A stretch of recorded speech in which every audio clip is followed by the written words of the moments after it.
Back to Veranda Race YouTube channel. സമബ് series 2023 എല്ലാവർക്കും സ്വാഗതം. എൻ്റെ പേര് ഷബാന. നമ്മൾ കഴിഞ്ഞ 2 സെക്ഷനുകളിലായിട്ട് നമ്മുടെ സമബ് സീരീസിൽ കവർ ചെയ്ത ടോപ്പിക്കുകൾ GI ടാഗ്സും അതുപോലെ ബുക്സ് ആൻഡ് ഓതേഴ്സും 2023 ഇമ്പോർട്ടൻ്റ് ആയിട്ടുള്ള GI ടാഗുകളും ബുക്സ് ആൻഡ് ഓതേഴ്സും കവർ ചെയ്തിട്ടുണ്ട്. അത് കാണാതെയാണ് ഇത് നിങ്ങൾ ആദ്യമായിട്ട് കാണുന്ന വീഡിയോ ആണെന്നുണ്ടെങ്കിൽ ആ 2 ടോപ്പിക്സും കവർ ചെയ്യുക. ഇന്ന് നമ്മൾ പുതിയ ഒരു ടോപ്പിക്കാണ് ആരംഭിക്കാൻ പോകുന്നത്. എന്താണ് 2023 ഇമ്പോർട്ടൻ്റ് ആയിട്ടുള്ള റിപ്പോർട്ടുകളും ഇൻഡെക്സുകളും നമ്മുടെ ഗവൺമെൻറ് ഓഫ് ഇന്ത്യ പുറത്തുവിട്ടിട്ടുള്ള വളരെ എക്സാം പോയിന്റ് ഓഫ് വ്യൂവിൽ നോക്കുമ്പോൾ റെലവൻ്റ് ആയിട്ടുള്ള ഏതൊക്കെ റിപ്പോർട്ടുകളാണ്, അവരുടെ കണക്കുകൾ ഏതൊക്കെയാണ്, സെൻസസ് എന്തൊക്കെയാണ്, ഇൻഡെക്സുകൾ എന്തൊക്കെയാണ്. അപ്പോൾ നമ്മളിത് കവർ ചെയ്യാൻ ഉദ്ദേശിച്ചിരിക്കുന്നത് ഇതുപോലെ 3 സെക്ഷനായിട്ടാണ്. ആദ്യം നാഷണൽ റിപ്പോർട്ടുകൾ കവർ ചെയ്യുന്നതായിരിക്കും, അതിനുശേഷമായിരിക്കും ഇൻ്റർനാഷണൽ ഇമ്പോർട്ടൻസ് വരുന്ന റിപ്പോർട്ടുകളും അതുപോലെ ഇൻഡെക്സുകളും കവർ ചെയ്യുന്നത്. നമുക്ക് ആദ്യത്തെ നമ്മുടെ സെക്ഷൻ സ്റ്റാർട്ട് ചെയ്യാം. ആദ്യമായിട്ട് നമുക്ക് നോക്കാനുള്ളത് tiger census 2023 government of India പുറത്തുവിട്ടിട്ടുള്ള ടൈഗർ സെൻസസ്. അപ്പോൾ ഈ ഒരു കണക്ക് പുറത്തുവിട്ടിട്ടുള്ളത് നമ്മുടെ ബഹുമാനപ്പെട്ട പ്രൈം മിനിസ്റ്റർ നരേന്ദ്രമോദി സർ 50ാമത്തെ വർഷം, അതായത് നമ്മുടെ പ്രൊജക്ട് ടൈഗർ 1973 1973 നമ്മുടെ ഇന്ത്യൻ സബ് കോണ്ടിനെന്റിൽ വളരെയധികം നന്നായിട്ട് കണ്ടുവരുന്ന നമ്മുടെ ബംഗാൾ ടൈഗേഴ്സിന്റെ കൺസർവേഷന്റെ ഭാഗമായിട്ട് ഗവൺമെന്റ് ഓഫ് ഇന്ത്യ പുറത്തുവിട്ടിട്ടുള്ള ഒരു പ്രൊജക്റ്റാണ് പ്രൊജക്ട് ടൈഗർ എന്ന് പറയുന്നത്. അപ്പോൾ 1973 ആരംഭിച്ച ഈ ഒരു പ്രൊജക്ട് ടൈഗർ എന്ന് പറയുന്ന ആ ഒരു പരിപാടിയുടെ അല്ലെങ്കിൽ ആ ഒരു പ്രൊജക്റ്റിന്റെ 50ാമത്തെ വർഷമായിരുന്നു 2023 നടന്നിട്ടുള്ളത്. അപ്പോൾ അതിന്റെ ഉദ്ഘാടനത്തിന്റെ അല്ലെങ്കിൽ അതിന്റെ ഒരു കമമറേഷന്റെ ഭാഗമായിട്ടാണ് എവിടെ വെച്ച് നമ്മുടെ മൈസൂർ കർണാടകയിൽ വെച്ച് നടന്ന പരിപാടിയിലാണ് പുള്ളിക്കാരൻ ഇതുപോലെ PM നമ്മുടെ 2023 ടൈഗർ സെൻസസിന്റെ കണക്കുകൾ പുറത്തുവിട്ടിട്ടുള്ളത്. അത് നമുക്ക് ഇതിലേക്ക് നോക്കാം. പക്ഷെ ഇതിലേക്ക് പോകുന്നതിന് മുൻപ് ആരാണ്, ഏത് കണ്ടക്ടിങ് അതോറിറ്റിയാണ് അല്ലെങ്കിൽ ഏത് ബോഡിയാണ് ഈ ഒരു സെൻസസ് പബ്ലിഷ് ചെയ്യുന്നത്, അല്ലെങ്കിൽ എന്താണ് ടൈഗർ, ബേസിക് ആയിട്ട് കുറച്ച് കാര്യങ്ങൾ, അതിന്റെ പ്രൊട്ടക്ഷൻ സ്റ്റേറ്റസ് എന്തൊക്കെയാണ് തുടങ്ങിയ കാര്യങ്ങൾ ഡിസ്കസ് ചെയ്തിട്ട് സെൻസസിലേക്ക് പോകുന്നതായിരിക്കും കുറച്ചുകൂടി നല്ലത്. അപ്പോൾ നമ്മുടെ ഇന്ത്യയിൽ ഈ ഒരു ടൈഗർ സെൻസസ് പുറത്തു വിടുന്നത് ആരാണെന്ന് വെച്ചിട്ടുണ്ടെങ്കിൽ NTPC ആണ്.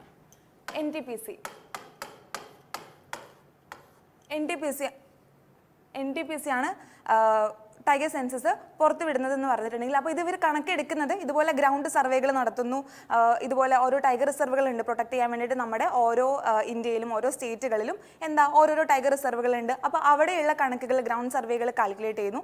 അതിനുശേഷം ഇതുപോലെ ക്യാമറ ട്രാപ്പുകൾ ഉപയോഗിച്ച് ഇമേജസ് കളക്ട് ചെയ്യുന്നു. അപ്പോൾ ഇതിൻ്റെ എല്ലാം ക്യുമുലേറ്റീവ് ആയിട്ടുള്ള ഒരു ഡാറ്റയാണ് അവർ 4 വർഷം കൂടുമ്പോൾ പബ്ലിഷ് ചെയ്യുന്നത്. അപ്പോൾ ഓരോ 4 വർഷം കൂടുമ്പോഴുമാണ് ഈ ടൈഗർ സെൻസസ് പബ്ലിഷ് ചെയ്യുന്നത്. 2023 വന്നിട്ടുണ്ടെങ്കിൽ അതിന് തൊട്ട് മുൻപായിട്ട് 2019 അവർ ആ ഒരു സെൻസസ് പബ്ലിഷ് ചെയ്തിട്ടുണ്ടാവുക. അപ്പോൾ എവറി 4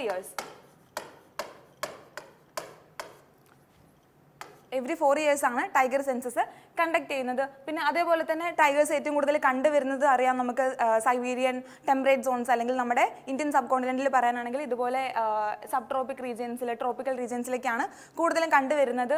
മൊത്തം ടൈഗേഴ്സിന്റെ ഒരു 8 സബ് സ്പീഷീസുകളോളം ഐഡന്റിഫൈ ചെയ്തിട്ടുണ്ട്. ഇതുവരെ 8 സബ് സ്പീഷീസുകൾ ഐഡന്റിഫൈ ചെയ്തിട്ടുണ്ട്.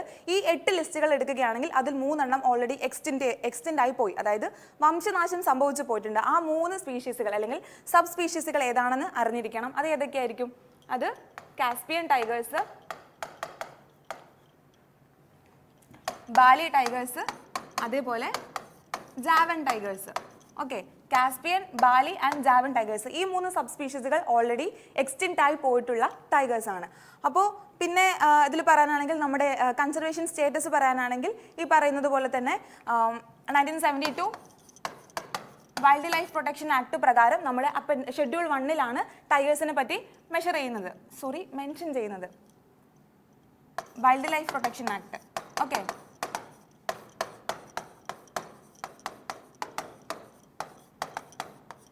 ഷെഡ്യൂൾ 1 ഉൾപ്പെടുത്തിയിട്ടുള്ളത്. അതുപോലെ തന്നെ IUCN റെഡ് ലിസ്റ്റ് പരിശോധിക്കുകയാണെങ്കിൽ ഇതേപോലെ എൻഡേഞ്ചേർഡ് കാറ്റഗറി, അപ്പോൾ നമ്മൾ ചെറുപ്പം തൊട്ട് കണ്ടുവരുന്ന അല്ലെങ്കിൽ നമ്മൾ ചെറുപ്പം തൊട്ട് പഠിക്കുന്ന ഈ ലയൺ, ടൈഗർ, അതുപോലെ എലഫന്റ് തുടങ്ങിയ മൃഗങ്ങൾ അല്ലെങ്കിൽ ആ അനിമൽസിനെയൊക്കെ എൻഡേഞ്ചേർഡ് എന്ന് പറയുന്ന കാറ്റഗറിയിലാണ് ഉൾപ്പെടുത്തിയിട്ടുള്ളത്. അതുപോലെ തന്നെ സൈറ്റ്സ് നോക്കുകയാണെങ്കിൽ ഇതുപോലെ അപ്പൻഡിക്സ് 1 ഈ ടൈഗേഴ്സിനെ പറ്റി മെഷർ ചെയ്യുന്നത്. അത് ചിലപ്പോൾ മേ ബി ക്വസ്റ്റ്യൻ ചോദിക്കാം, ഏത് ഷെഡ്യൂളിലാണ് അല്ലെങ്കിൽ ഏത് അപ്പൻഡിക്സിലാണ്, അങ്ങനെ ഒരു ക്വസ്റ്റ്യൻ വരികയാണെങ്കിൽ ഈ കാര്യങ്ങൾ അറിഞ്ഞിരിക്കണം. എന്തൊക്കെയാണ് നോക്കിയത്? വൈൽഡ് ലൈഫ് പ്രൊട്ടക്ഷൻ ആക്ട് പ്രകാരം ഷെഡ്യൂൾ 1 ടൈഗേഴ്സിനെ പറ്റി മെൻഷൻ ചെയ്തിട്ടുള്ളത്. അതുപോലെ തന്നെ IUCN റെഡ് ലിസ്റ്റിൽ എൻഡേഞ്ചേർഡ് കാറ്റഗറിയിലാണ് ടൈഗേഴ്സിനെ ഉൾപ്പെടുത്തിയിട്ടുള്ളത്. സൈറ്റ്സിൽ നോക്കുകയാണെങ്കിൽ ഇതേപോലെ അപ്പൻഡിക്സ് 1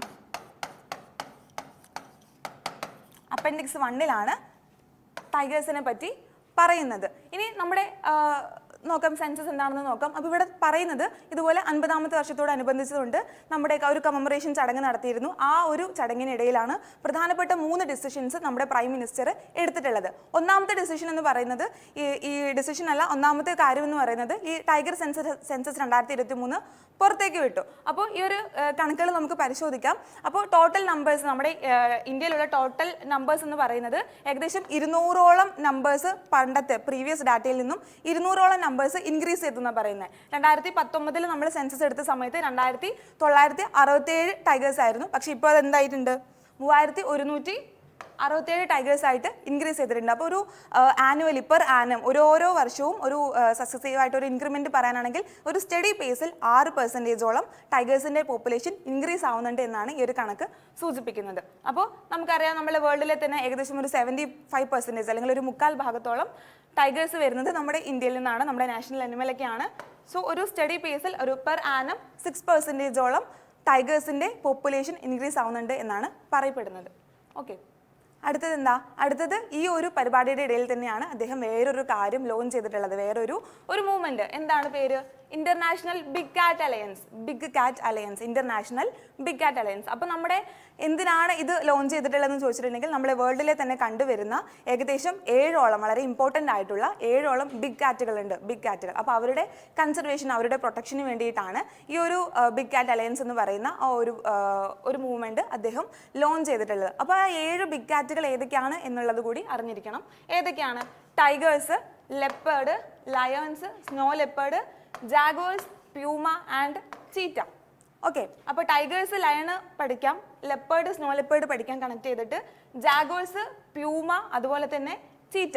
അപ്പോൾ ഇതും ഈ ഒരു ഒക്കേഷൻ അല്ലെങ്കിൽ ഏത് പരിപാടിയിലാണ് ഇദ്ദേഹം ഇത് ലോഞ്ച് ചെയ്തതെന്ന് ചോദിച്ചാൽ അത് പറയാൻ അറിയണം. അതുപോലെ തന്നെ എന്താ ലോഞ്ച് ചെയ്തത്, അതിൻ്റെ പേരെന്താ? ഇന്റർനാഷണൽ ബിഗ് കാറ്റ് അലയൻസ് എന്നാണ് പേര്. പിന്നെ വേറൊരു ഇമ്പോർട്ടൻ്റ് ആയിട്ടുള്ള ഒരു കാര്യം എന്ന് പറയുന്നത് അദ്ദേഹം ഒരു ബുക്ക് ലോഞ്ച് ചെയ്തു. എന്താ പബ്ലിക്കേഷൻ്റെ പേര്? ദ ബുക്ക് ടൈറ്റിൽഡ് അമൃത് കാൽക്ക ടൈഗർ വിഷൻ എന്ന് പറയുന്ന ഒരു പുസ്തകം ലോഞ്ച് ചെയ്തു. അപ്പോൾ അമൃത് കാൽക്ക, നമ്മൾ ആസാദി കാ Amrit Mahotsav 75 years of independence അല്ലേ?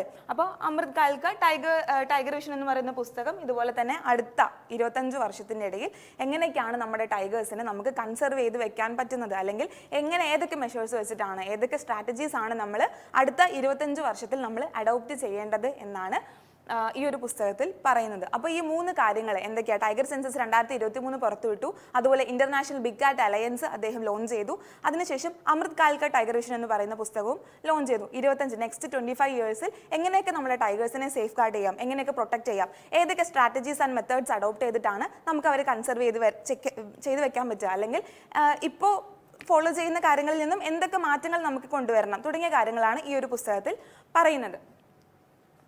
ഇനി നമുക്ക് നമ്മുടെ ഡേറ്റ അല്ലെങ്കിൽ നമ്മുടെ കണക്കിലേക്ക് വരികയാണെങ്കിൽ ഏറ്റവും top 10 States with the highest number of tigers, ഏറ്റവും കൂടുതൽ ടൈഗേഴ്സ് കണ്ടുവരുന്ന ആദ്യത്തെ 10 എണ്ണം പഠിച്ചു വെക്കണം.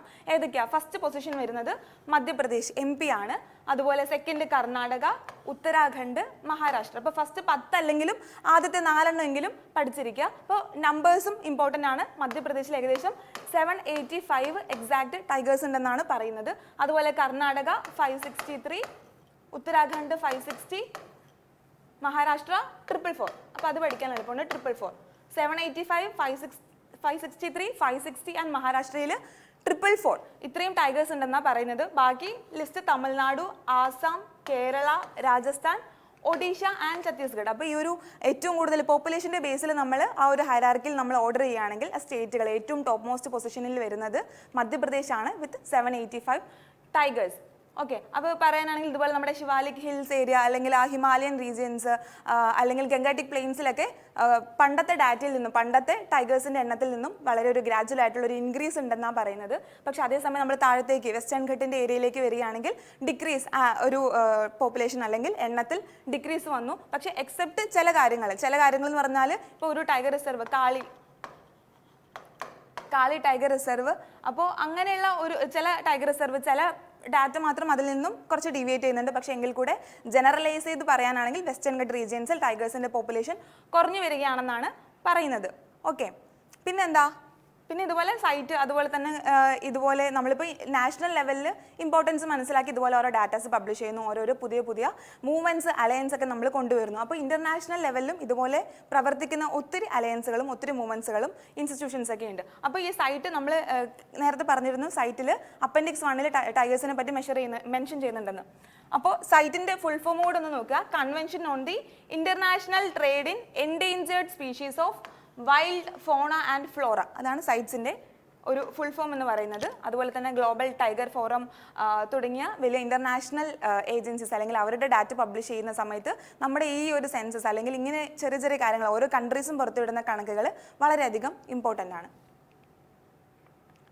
പിന്നെ ഇതിൽ തന്നെ പറയാനാണെങ്കിൽ ഇപ്പോൾ നമ്മൾ പറഞ്ഞു ഓരോ സ്റ്റേറ്റിലും എത്ര ടൈഗേഴ്സ് ഉണ്ട്, എത്ര എണ്ണം ഉണ്ടെന്ന് പറഞ്ഞു. ഇനി നമ്മൾ ടൈഗർ റിസർവുകൾ നോക്കുകയാണെങ്കിൽ അതിൽ ഏറ്റവും കൂടുതൽ ടൈഗർ വരുന്നത് ഏത് ടൈഗർ റിസർവിലാണെന്ന് വെച്ചിട്ടുണ്ടെങ്കിൽ ഫസ്റ്റ് പൊസിഷൻ വരുന്നത് നമ്മുടെ ജിം കോർബറ്റ് ടൈഗർ റിസർവിലാണ്. 260 ആണ് നമ്പർ, പഠിക്കാൻ പറ്റുന്നവർ ഓർത്തിരിക്കുക. 260 വരുന്നുണ്ട്. സെക്കൻഡ് വരുന്നത് ബാന്ദിപ്പൂർ. ഓക്കെ, ജിം കോർബറ്റ് അതുപോലെ തന്നെ ബാന്ദിപ്പൂർ ടൈഗർ റിസർവുകളിൽ കണക്കെടുക്കുകയാണെങ്കിൽ ഏറ്റവും കൂടുതൽ വരുന്നത് എവിടെയാണെന്നുള്ളത്. ഓക്കെ, അപ്പോൾ അടുത്തത് നോക്കാം. അപ്പോൾ ടൈഗർ റിസർവ് ഇത്രയേ ഉള്ളൂ. നമ്മൾ എന്തൊക്കെയാണ് പറഞ്ഞിരുന്നത്, എപ്പോഴാണ് ഈ സെൻസസ് പുറത്തുവിട്ടതെന്ന് പറഞ്ഞു, ആരാണ് ലോഞ്ച് ചെയ്തത്, പ്രൈം മിനിസ്റ്റർ ആണ്. ഏതൊക്കെ ഇമ്പോർട്ടൻ്റ് ആയിട്ടുള്ള 3 ഡിസിഷൻസ് ആണ് ആ ഒരു പരിപാടിയിൽ അദ്ദേഹം എടുത്തത്. ഇന്റർനാഷണൽ ബിഗ് കാറ്റ് അലയൻസ് ലോഞ്ച് ചെയ്തു, അമൃത് കാൽ കാ ടൈഗർ വിഷൻ എന്ന് പറയുന്ന പുസ്തകം ലോഞ്ച് ചെയ്തു, അതുപോലെ തന്നെ ടൈഗർ സെൻസസ് പുറത്തുവിട്ടു. ഏതൊക്കെ സ്റ്റേറ്റുകളാണെന്ന് നോക്കി, ഹൈറാർക്കി നോക്കി, നമ്പർ നോക്കിയിരുന്നു, ടൈഗർ റിസർവുകളിൽ ടോപ്പ് മോസ്റ്റ് പൊസിഷൻ വരുന്നത് ഏതാണെന്ന് നോക്കിയിരുന്നു. അപ്പോൾ ഇത്രയും കാര്യങ്ങൾ ഈ ഒരു ടൈഗർ സെൻസസ് 2023 ഇമ്പോർട്ടൻ്റ് ആണ്.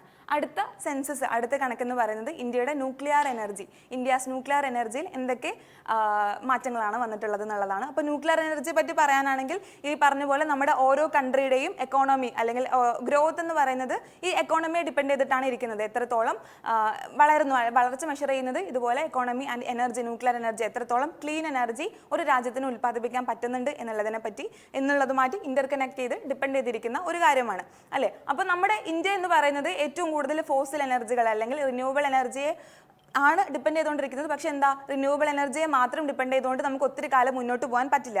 അപ്പോൾ ഒരു എമർജിങ് എക്കോണമി എന്നുള്ള രീതിയിൽ വേൾഡിലെ തന്നെ പവർഫുൾ ആയിട്ടുള്ള ഒരു എക്കോണമി ആയിട്ട് വളർന്നുകൊണ്ടിരിക്കുന്ന ഒരു കൺട്രി എന്നുള്ള രീതിയിൽ തന്നെ നോക്കുകയാണെങ്കിൽ ഏറ്റവും ക്ലീനസ്റ്റ് ആയിട്ടുള്ള എനർജി നമുക്ക് പ്രൊഡ്യൂസ് ചെയ്യാൻ കഴിയണം. അപ്പോൾ അങ്ങനെ ഒരു കാറ്റഗറി നോക്കുന്ന സമയത്ത് ന്യൂക്ലിയർ എനർജി വളരെയധികം ഇമ്പോർട്ടൻ്റ് ആണ്. അപ്പോൾ ന്യൂക്ലിയർ എനർജി നമുക്ക് എന്താണെന്ന് അറിയാം, ഒരു അൺസ്റ്റേബിൾ ന്യൂക്ലിയസ് ഇതുപോലെ റിലീസ് ചെയ്യുന്ന എനർജിയാണ് ന്യൂക്ലിയർ എനർജി എന്ന് പറയുന്നത്. മേജറായിട്ട് 2 തരത്തിൽ നമുക്ക് ന്യൂക്ലിയർ എനർജി കിട്ടും. എങ്ങനെയൊക്കെയാണ്? Nuclear fission and nuclear fusion.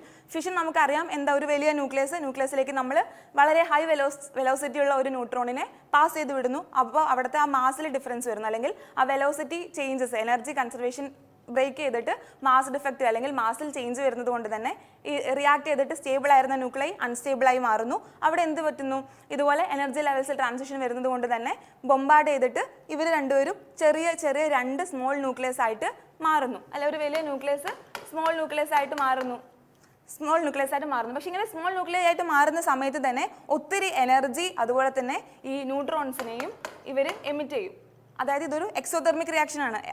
വളരെ huge amount of heat energy release ചെയ്യുന്ന ഒരു പ്രോസസ്സാണ് ഈ പറയുന്ന ന്യൂക്ലിയർ ഫിഷൻ എന്ന് പറയുന്നത്. അപ്പോൾ ഇങ്ങനെ ഈ ഒരു പ്രോസസ്സിൻ്റെ ഭാഗമായിട്ട് ഇങ്ങനെ ഉണ്ടാവുന്ന ഓരോ സ്മോളർ ന്യൂക്ലിയസും ഓരോ ഫ്രീ ആയിട്ടുള്ള ന്യൂട്രോൺസും എന്ത് ചെയ്യും, വെറുതെ ഇരിക്കുന്ന ഓരോ വലിയ ന്യൂക്ലിയസിനെയും പോയി എഗെയിൻ അറ്റാക്ക് ചെയ്യുന്ന സമയത്ത് പിന്നെയും അത് ഇതേപോലെ smaller nucleus plus heat release ചെയ്യുന്നു, അതേപോലെ ന്യൂട്രോൺസിനെയും റിലീസ് ചെയ്യുന്നു. അപ്പോൾ ഇതൊരു ചെയിൻ റിയാക്ഷൻ പോലെ ഇങ്ങനെ നടന്നുകൊണ്ടിരിക്കും. ഓരോ സ്റ്റെപ്പിൻ്റെയും ബൈ പ്രൊഡക്റ്റ് ആയിട്ട് അല്ലെങ്കിൽ അതിൻ്റെ ഉൽപ്പന്നമായിട്ട് ഉണ്ടാവുന്ന ഓരോ ചെറിയ ന്യൂക്ലിയസും ഓരോ ന്യൂട്രോൺസും ഹീറ്റ് എനർജിയും അടുത്ത റിയാക്ഷനെ എന്ത് ചെയ്യുന്നു, പ്രൊമോട്ട് ചെയ്യുന്നു, അല്ലെങ്കിൽ അതൊരു ചെയിൻ റിയാക്ഷൻ ആയിട്ട് അത് നടന്നുകൊണ്ടിരിക്കുന്നു. അപ്പോൾ ഇതാണ് ഒരു പ്രോസസ്സ് എന്ന് പറയുന്നത്. അപ്പോൾ ഇവിടെ റിലീസ് ചെയ്യുന്ന ഹീറ്റ് എനർജി ഉപയോഗിച്ചിട്ടാണ് നമ്മൾ നമ്മുടെ ടർബൈൻസ് കറക്കുന്നത്. അല്ലെങ്കിൽ ഈ ഇലക്ട്രിസിറ്റി ഉൽപ്പാദിപ്പിക്കാൻ വേണ്ടി ഏറ്റവും കൂടുതൽ ഹീറ്റ് എനർജി ഈ ഫിഷിൻ്റെ ഭാഗമായിട്ട് ഉണ്ടാവുന്ന ഈ റിലീസ് ചെയ്യുന്ന എക്സോതെർമിക് റിയാക്ഷൻ്റെ ഭാഗമായിട്ട് ഉണ്ടാവുന്ന ഈ ഹീറ്റ് എനർജി യൂസ് ചെയ്തിട്ടാണ് ഈ ടർബൈൻസ് കറക്കി നമ്മൾ എന്ത് ചെയ്യുന്നത്, ഇലക്ട്രിസിറ്റി ഉൽപ്പാദിപ്പിക്കുന്നത്. അപ്പോൾ നമ്മളുടെ ഇന്ത്യയിലെ തന്നെ ന്യൂക്ലിയർ എനർജി എന്ന് പറയുന്നത് 5th ലാർജസ്റ്റ് സോഴ്സ് ഓഫ് എന്താ നമ്മുടെ ഇന്ത്യയിൽ എനർജി സോഴ്സസ് എടുക്കുകയാണെങ്കിൽ ഏറ്റവും കൂടുതൽ എനർജി ഉൽപ്പാദിപ്പിക്കുന്ന ആ ഒരു ലിസ്റ്റ് എടുക്കുകയാണെങ്കിൽ 5ാമത്തെ പൊസിഷനിലാണ് നമ്മുടെ ന്യൂക്ലിയർ എനർജി കിടക്കുന്നത്. അതുപോലെ തന്നെ രാജ്യത്തിലെ ഏറ്റവും കൂടുതൽ ഇലക്ട്രിസിറ്റി ഏതൊക്കെ സോഴ്സുകളിൽ നിന്നാണ് ഉൽപ്പാദിപ്പിക്കുന്നത് എന്ന് നോക്കുകയാണെങ്കിൽ ഏകദേശം മൊത്തം കണക്കെടുക്കുകയാണെങ്കിൽ 2% നമ്മുടെ ഈ ന്യൂക്ലിയർ എനർജിയിൽ നിന്നാണ് ഇലക്ട്രിസിറ്റി. 2 അല്ല 3%, 2 to 3% അല്ലെങ്കിൽ 3% ഓഫ് ടോട്ടൽ ഇലക്ട്രിസിറ്റി എന്ന് പറയുന്നത് ന്യൂക്ലിയർ എനർജിയിൽ നിന്നാണ് കിട്ടുന്നത്. അപ്പോൾ 2021-22 സെൻസസ് പുറത്തു വിട്ടത് 2023-ലാണ്. സോ കണക്ക് പറയുന്നത് 47,112 മില്യൺ യൂണിറ്റ്സ് ആയിട്ട് നമ്മുടെ ഇതുപോലെ ന്യൂക്ലിയർ പവർ അല്ലെങ്കിൽ ഇലക്ട്രിസിറ്റി പ്രൊഡക്ഷൻ എന്ന് പറയുന്നത് ഇൻക്രീസ് ആയി എന്നാണ് പറയുന്നത്. അപ്പോൾ ഈ ഡാറ്റ ഇമ്പോർട്ടൻ്റ് ആണ്. ബേസിക് സ്റ്റാറ്റിക് ആയിട്ടുള്ള കാര്യങ്ങൾ പറഞ്ഞത് ഓക്കെ, പക്ഷേ ഈ ഡാറ്റയാണ് ഏറ്റവും ഇമ്പോർട്ടൻ്റ് ആയിട്ട് വരുന്നത്. 2021-22 കണക്ക് പ്രകാരം എത്രത്തോളം കൂടിയെന്നാണ് പറയുന്നത്? 47,112 മില്യൺ യൂണിറ്റ്സ് ആയിട്ട് ഇൻക്രീസ് ചെയ്തു. അടുത്തത് നമ്മുടെ ഇന്ത്യയിൽ ഏകദേശം 22 ന്യൂക്ലിയർ റിയാക്ടേഴ്സ് ഉണ്ട്. അതിനെ തന്നെ നമുക്ക് എഗെയിൻ എങ്ങനെ 18 നമുക്ക് എഗെയിൻ ക്ലാസിഫൈ ചെയ്യാം. ടോട്ടൽ 22 ന്യൂക്ലിയർ റിയാക്ടേഴ്സ് ഉള്ളത്. അതിൽ 18 + 4 എന്ന് നമുക്ക് എന്ത് ചെയ്യാം, വേണമെങ്കിൽ ഒന്നുകൂടെ ഒന്ന് ഡിഫറൻഷിയേറ്റ് ചെയ്യാം. ആ 18 എണ്ണം എന്ന് പറയുന്നത് പ്രഷറൈസ്ഡ് ഹെവി വാട്ടർ റിയാക്ടേഴ്സ്. അതായത് ഇപ്പോൾ ന്യൂക്ലിയർ റിയാക്ടേഴ്സിൽ ഒത്തിരി ഉണ്ടാവില്ല, മോഡറേറ്റേഴ്സ്, കൂളന്റ് അല്ലേ, ഫ്യൂവൽ ഉണ്ടാവും. നമ്മൾ സാധാരണയായിട്ട് ഏതൊക്കെ ഉപയോഗിക്കുന്നത്? യുറാനിയം 235, പ്ലൂട്ടോണിയം 239 തുടങ്ങിയ റേഡിയോ ആക്റ്റീവ് ആയിട്ടുള്ള എലമെന്റ്സ് തുടങ്ങിയിട്ടുള്ള റേഡിയോ ആക്റ്റീവ് ആയിട്ടുള്ള ന്യൂക്ലിയസ് ആണ് നമ്മൾ ഉപയോഗിക്കുന്നത്. അപ്പോൾ ഈ പറയുന്ന ഈ 18 + 4 എന്ന് പറയുന്നത് 18 എണ്ണം എന്താണ്? പ്രഷറൈസ്ഡ് ഹെവി വാട്ടർ റിയാക്ടേഴ്സ് ആണ്. പ്രഷറൈസ്ഡ് ഹെവി വാട്ടർ റിയാക്ടേഴ്സ് ആണ്. അതേപോലെ ബാക്കിയുള്ള 4 എന്ന് പറയുന്നത് ലൈറ്റ് വാട്ടർ റിയാക്ടേഴ്സ് ആണ്. അപ്പോൾ ഇവിടെ ഏറ്റവും വലിയ ഡിഫറൻസ് എന്ന് പറയുന്നതും അത് തന്നെയാണ്. അവരുടെ മോഡറേറ്റേഴ്സ് എന്തൊക്കെയാണ്, കൂളന്റ് ആയിട്ട് ഉപയോഗിക്കുന്നത് എന്താ, ഫ്യൂവൽ ആയിട്ട് ഉപയോഗിക്കുന്നത് എന്താ, ടെമ്പറേച്ചർ എന്താ, പ്രഷർ കണ്ടീഷൻസ് എന്താ, അങ്ങനെ ആ റിയാക്ഷൻ നടക്കുന്നത് ടേക്ക് പ്ലേസ് ചെയ്യുന്നതിന് വേണ്ടിയിട്ട് ആവശ്യമായിട്ടുള്ള എക്സ്പെരിമെന്റൽ കണ്ടീഷൻസിലാണ് രണ്ടിലും വ്യത്യാസം വരുന്നത്. അപ്പോൾ 22 ന്യൂക്ലിയർ റിയാക്ടേഴ്സ് ഉണ്ടെങ്കിലും 18 എണ്ണം പ്രഷറൈസ്ഡ് ഹെവി വാട്ടർ റിയാക്ടറും. അപ്പോൾ ഹെവി വാട്ടർ അവിടെ ഉപയോഗിക്കുന്നത്. അതേപോലെ ഇവിടെ ലൈറ്റ് വാട്ടർ. അപ്പോൾ ഹെവി വാട്ടർ എന്ന് പറയുമ്പോൾ എന്താ?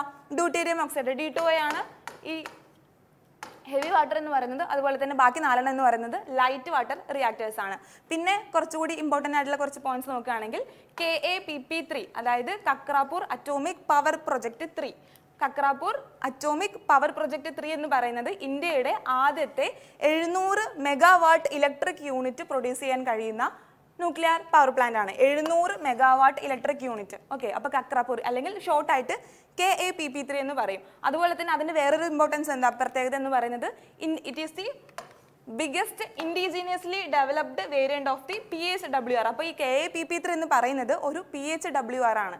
PHWR എന്ത് നമ്മളിപ്പോൾ നോക്കിയിരുന്നു, pressurised heavy water reactors.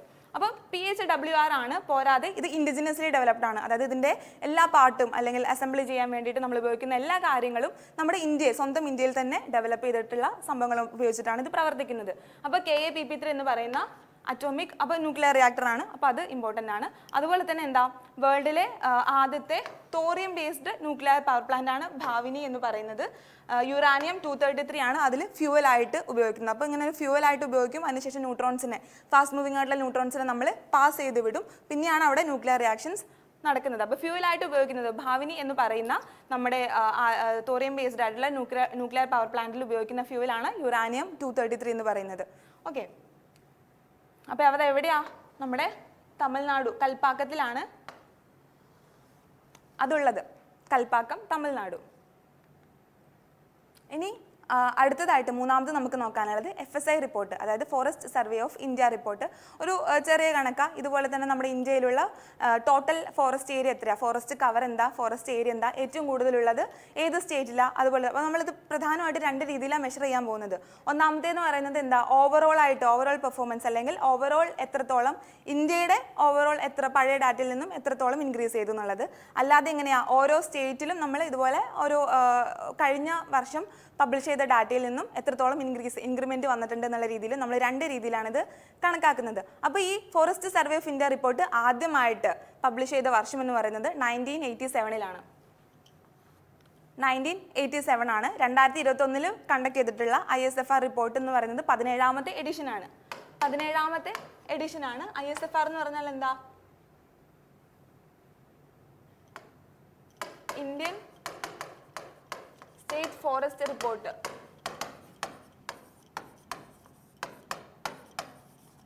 Forest report.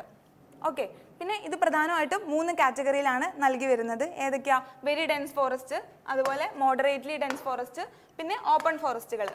അപ്പോൾ നമുക്ക് ഒരേപോലെയുള്ള ക്വാണ്ടിറ്റീസിനെല്ലാം നമുക്ക് കമ്പയർ ചെയ്യാൻ പറ്റുള്ളൂ. അതുകൊണ്ട് തന്നെ വളരെ ഡെൻസ് ആയിട്ടുള്ള ഫോറസ്റ്റുകൾ ഏതാ, അവരിൽ ഉണ്ടായിരിക്കുന്ന ഇൻക്രിമെന്റ് എന്താണെന്ന് നോക്കും. അതുപോലെ തന്നെ മോഡറേറ്റ്ലി ഡെൻസ് ഫോറസ്റ്റുകൾ ഏതൊക്കെയാ, അവരുടെ ഇൻക്രിമെന്റ് നോക്കും. അതുപോലെ ഓപ്പൺ ഫോറസ്റ്റുകൾ എത്രയുണ്ട് ഇന്ത്യയിൽ, തുടങ്ങി ഈ 3 കാറ്റഗറിയിലാണ് നമ്മൾ സർവേ കണ്ടക്ട് ചെയ്യുന്നത്. ഓക്കെ, അപ്പോൾ ഈ ISFR 2021 വേറൊരു ഇമ്പോർട്ടൻസ് എന്താണെന്ന് ചോദിച്ചിട്ടുണ്ടെങ്കിൽ, ആദ്യമായിട്ട് നമ്മുടെ ഇന്ത്യയിൽ തന്നെ ടൈഗർ റിസർവുകൾ ഉണ്ടല്ലോ, ടൈഗർ റിസർവുകൾ ഉണ്ട്. അപ്പോൾ ടൈഗർ റിസർവുകളിലുള്ള ഫോറസ്റ്റ് ഏരിയ ആദ്യമായിട്ട് അസസ് ചെയ്തു, അല്ലെങ്കിൽ അസസ്മെന്റ് കണക്കെടുത്തു. അതുപോലെ തന്നെ ടൈഗർ കോറിഡോഴ്സിലെ ഫോറസ്റ്റ് ഏരിയ നമ്മൾ കണക്കാക്കി. ഓക്കെ, അതുപോലെ തന്നെ നമ്മുടെ ഗിർ ഫോറസ്റ്റ്, ഗിർ വനം, ഏഷ്യാറ്റിക് ലയൺസ് ഏറ്റവും കൂടുതൽ കണ്ടുവരുന്ന ഗിർ ഫോറസ്റ്റിലും. അപ്പോൾ ഈ 3 കാര്യങ്ങൾ ഇവിടെ ഇമ്പോർട്ടൻ്റ് ആയിട്ട് വരുന്നത് എന്തൊക്കെയാ? ആദ്യമായിട്ട് ടൈഗർ റിസർവുകളിലെ ഫോറസ്റ്റ് ഏരിയ നമ്മൾ കണക്കെടുത്തു. അതുപോലെ തന്നെ ഗിർ ഫോറസ്റ്റിൽ നമ്മൾ എത്രത്തോളം ഉണ്ടെന്നുള്ളത് ഫോറസ്റ്റ് ഏരിയ നമ്മൾ കണക്കാക്കിയിരുന്നു. അതുപോലെ തന്നെ ടൈഗർ കോറിഡോഴ്സും കണക്കാക്കിയിരുന്നു. അപ്പോൾ ഈ ഒരു ഡാറ്റ പ്രകാരം ടൈഗർ റിസർവുകളിൽ ഏറ്റവും കൂടുതൽ ഫോറസ്റ്റ് ഏരിയ വരുന്നത് പക്കെ ടൈഗർ റിസർവിലാണ് ഏറ്റവും കൂടുതൽ ഫോറസ്റ്റ് ഏരിയ വരുന്നത്. നമുക്കറിയാം അരുണാചൽ പ്രദേശിലാണെന്നുള്ളത് highest forest cover, nearly 97% Pakke tiger റിസർവിൽ ഫോറസ്റ്റുകൾ ഉണ്ടെന്നാണ് പറയുന്നത്.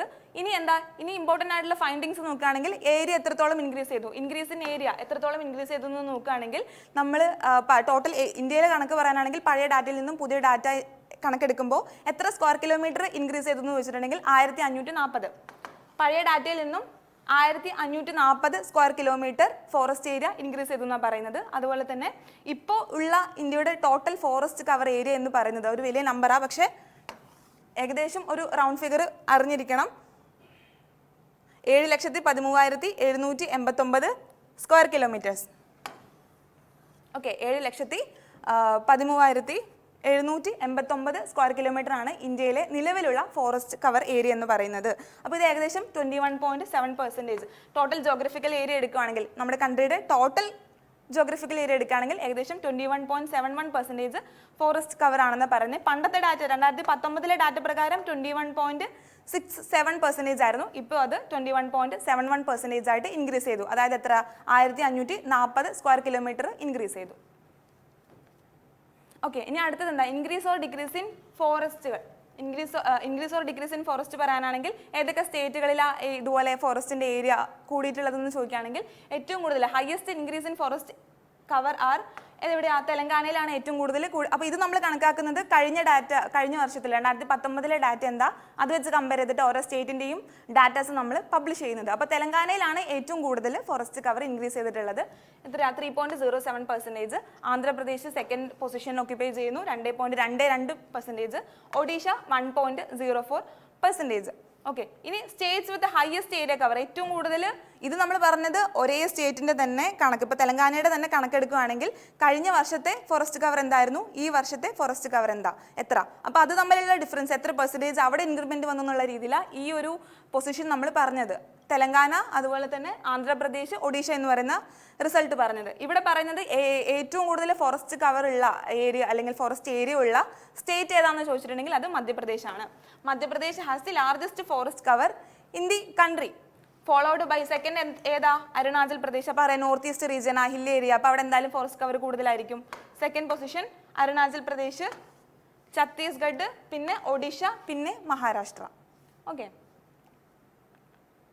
ഇനി അടുത്ത റിപ്പോർട്ടിലേക്ക് പോകുന്നതിന് മുമ്പ് നമുക്ക് നമ്മുടെ വരാന്ത റേസിലെ 6 ലെവൽ പ്രാക്ടീസ് മെത്തേഡിനെ പറ്റി നമുക്ക് പരിചയപ്പെടാം. ഫസ്റ്റത്തെ ലെവൽ എന്ന് പറയുന്നത് നമ്മുടെ ബേസിക് ക്ലാസ്സുകളാണ്. കൺസെപ്റ്റ്, തിയറി കാര്യങ്ങളൊക്കെ നമ്മൾ ക്ലാസ് റൂമുകളിൽ ഇരുന്ന് ഡിസ്കസ് ചെയ്ത് പഠിക്കുന്നു. സെക്കൻഡ് എന്ന് പറയുന്നത് കുട്ടികളെ ചെറിയ ചെറിയ ബേസിക് ഗ്രൂപ്പുകളാക്കി തരംതിരിക്കുന്നു. അവിടെ ഇരുന്ന് നമ്മൾ എന്ത് ചെയ്യുന്നു? കൂടുതൽ ക്വസ്റ്റ്യൻസ് വർക്കൗട്ട് ചെയ്യുന്നു, പുതിയ പുതിയ മെത്തേഡുകൾ കിട്ടുന്നു.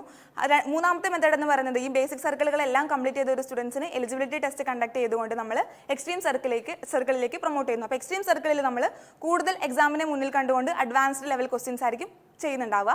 അതിനുശേഷമാണ് കുട്ടികളെ സൂപ്പർ ബാച്ചിലേക്ക് കടത്തിവിടുന്നത്. സൂപ്പർ ബാച്ചുകൾ എന്ന് പറയുന്നത് അപ്കമിംഗ് ആയിട്ടുള്ള ഏതെങ്കിലും എക്സാമിനെ ഫോക്കസ് ചെയ്തുകൊണ്ട് നമ്മുടെ റേസിൽ ആരംഭിക്കുന്ന പുതിയ ബാച്ചുകളായിരിക്കും സൂപ്പർ ബാച്ചുകൾ എന്ന് പറയുന്നത്. അപ്പോൾ ആ എക്സാമിൽ മാത്രം ചോദിച്ചു വരുന്ന സ്പെഷ്യൽ ആയിട്ടുള്ള ക്വസ്റ്റ്യൻസ് ഏതൊക്കെയാണ്, ടൈപ്സ് ഏതൊക്കെയാണ്, പാറ്റേൺസ് ഏതൊക്കെയാണ് തുടങ്ങിയ കാര്യങ്ങളായിരിക്കും സൂപ്പർ ബാച്ചിൽ നമ്മൾ ഡിസ്കസ് ചെയ്യുന്നത്. അഞ്ചാമത്തെ ലെവൽ എന്ന് പറയുന്നത് റിപ്പാണ്. റിപ്പ് എന്ന് പറഞ്ഞാൽ എന്താ? ഇന്റൻസ് മോക്ക് സെക്ഷൻസ് ആണ്, മോക്കുകളെ. അപ്പോൾ നമ്മൾ എക്സാമിൽ പോയിട്ട് എങ്ങനെ പെർഫോം ചെയ്യണം, ടൈം ബൗണ്ടഡ് ആയിട്ട് എങ്ങനെ ക്വസ്റ്റ്യൻസ് അറ്റംപ്റ്റ് ചെയ്യണം എന്നുള്ള രീതിയിലാണ് അഞ്ചാമത്തെ ലെവലിൽ നമ്മൾ പ്രാക്ടീസ് കൊടുക്കുന്നത്. പിന്നെ ഇതിലെല്ലാ പ്രൊസീജിയറിലും പ്രോസസ്സിലൂടെയും കടന്നുപോയി ടയർ 1 ടയർ 2 ക്വാളിഫൈ ചെയ്ത സ്റ്റുഡൻസിന് മോക്ക് ഇൻ്റർവ്യൂസ് നമ്മൾ 6ാമത്തെ ലെവലിൽ കൊടുക്കുന്നതായിരിക്കും.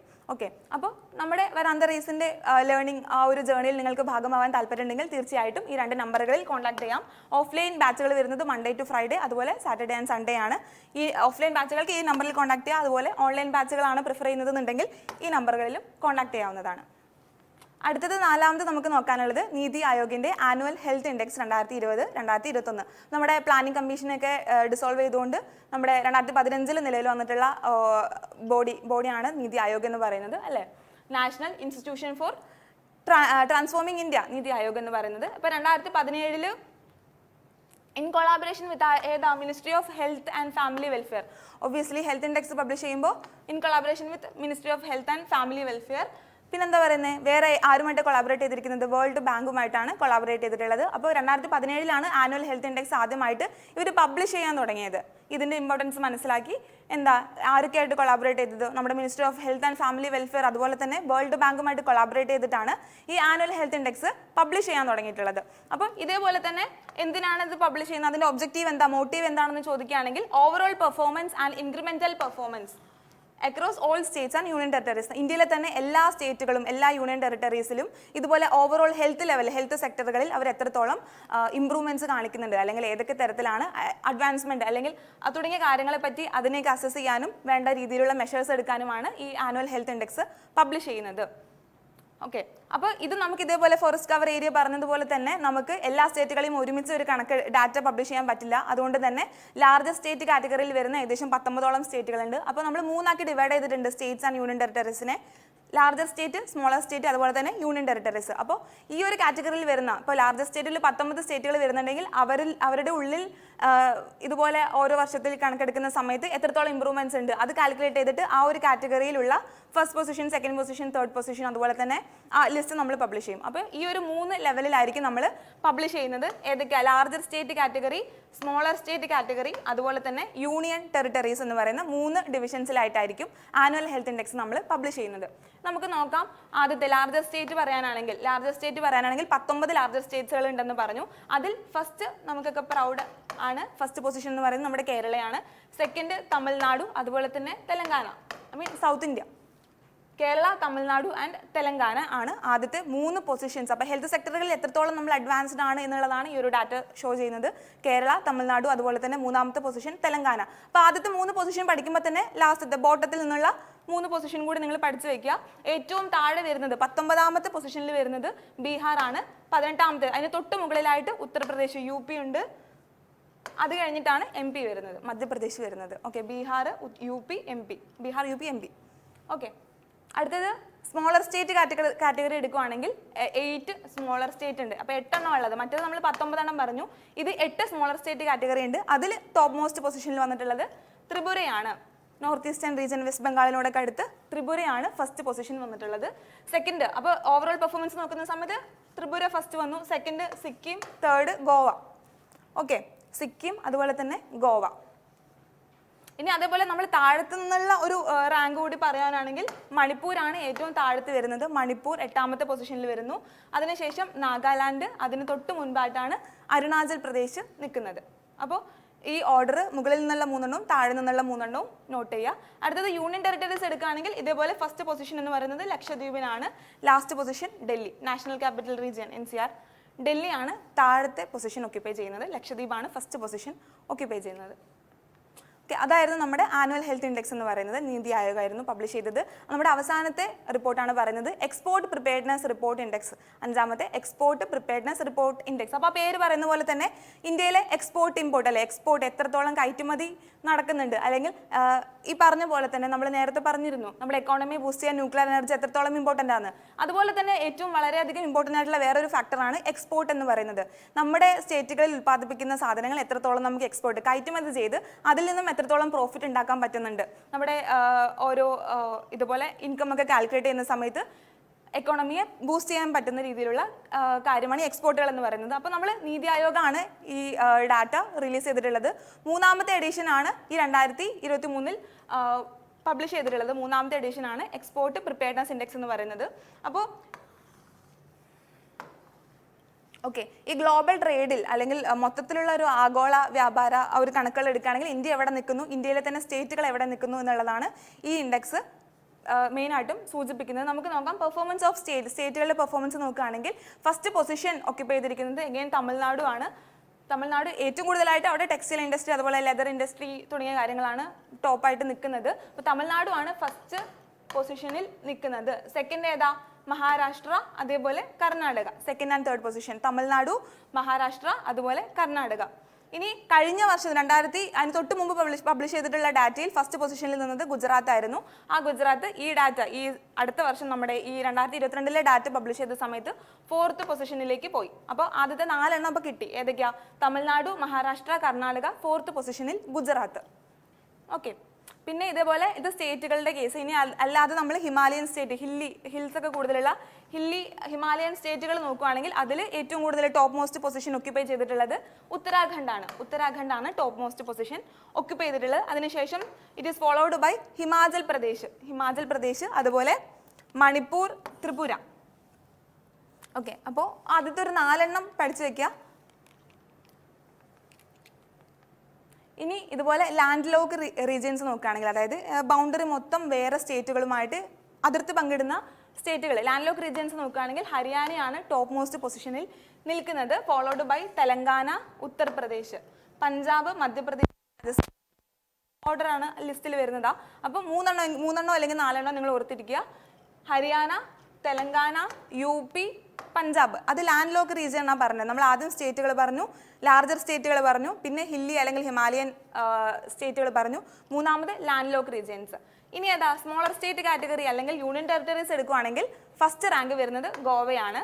അതുപോലെ അതിനുശേഷത്തെ ലിസ്റ്റ് പറയാനാണെങ്കിൽ ജമ്മു ആൻഡ് കശ്മീർ വരുന്നുണ്ട്, ഡൽഹി വരുന്നുണ്ട്, ആൻഡമാൻ ആൻഡ് നിക്കോബാർ, പിന്നെ അതിനുശേഷം ലഡാക്ക്. അപ്പോൾ first position Goa, second Jammu and Kashmir, third Delhi, 4th Andaman and Nicobar, 5th Ladakh.